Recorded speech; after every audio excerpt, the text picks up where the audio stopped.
تو جیسا چھوٹے بچے کو ماں پہ اعتماد ہوتا ہے اور وہ ماں کی ہر بات پہ خوش ہو جاتا ہے، اسی طرح بندے کا تعلق اللہ سے ہونا چاہیے کہ ہم اللہ تعالیٰ کی ہر بات پہ راضی ہو جائیں۔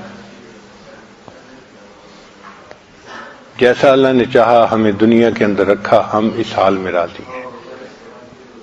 ایک دفعہ بنی اسرائیل نے حضرت موسیٰ علیہ السلام سے سوال پوچھا کہ اے موسیٰ علیہ السلام، ہمیں کیسے پتہ چلے کہ اللہ ہم سے راضی ہیں؟ آپ کو طور پہ جاتے ہیں تو آپ ذرا اللہ تعالیٰ سے پوچھئے۔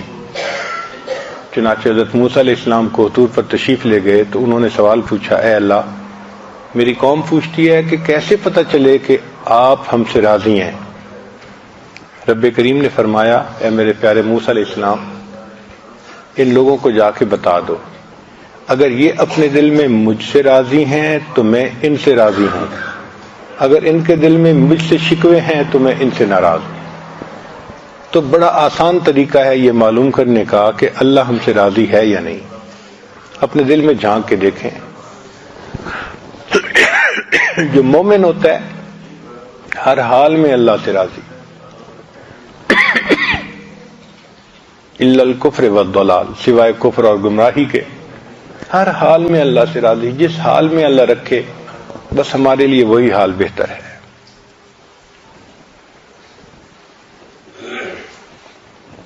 اللہ رب العزت نے ہمیں دنیا میں بھیجا تاکہ ہم اللہ رب العزت کو اپنا رب سمجھیں۔ یوم میثاق میں اللہ نے روحوں کو اکٹھا کر کے وعدہ لیا تھا، الست بربکم، کیا میں تمہارا رب نہیں ہوں؟ سب نے کہا بلا، اے اللہ آپ ہی ہمارے رب ہیں۔ تو جب سب نے عہد کر لیا تو اللہ تعالیٰ نے اس عہد کو آزمانے کے لیے بندوں کو دنیا میں بھیج دیا کہ جاؤ اور میں دیکھتا ہوں کہ دنیا میں تم رب کس کو سمجھتے ہو۔ رب کہتے ہیں پالنے والا۔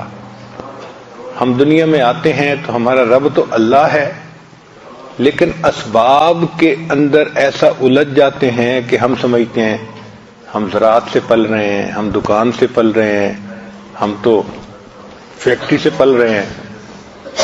تو ہماری نظر اللہ تعالیٰ سے ہٹ جاتی ہے اور اسباب پہ آ جاتی ہے۔ یہ بہت بڑا دھوکہ ہے۔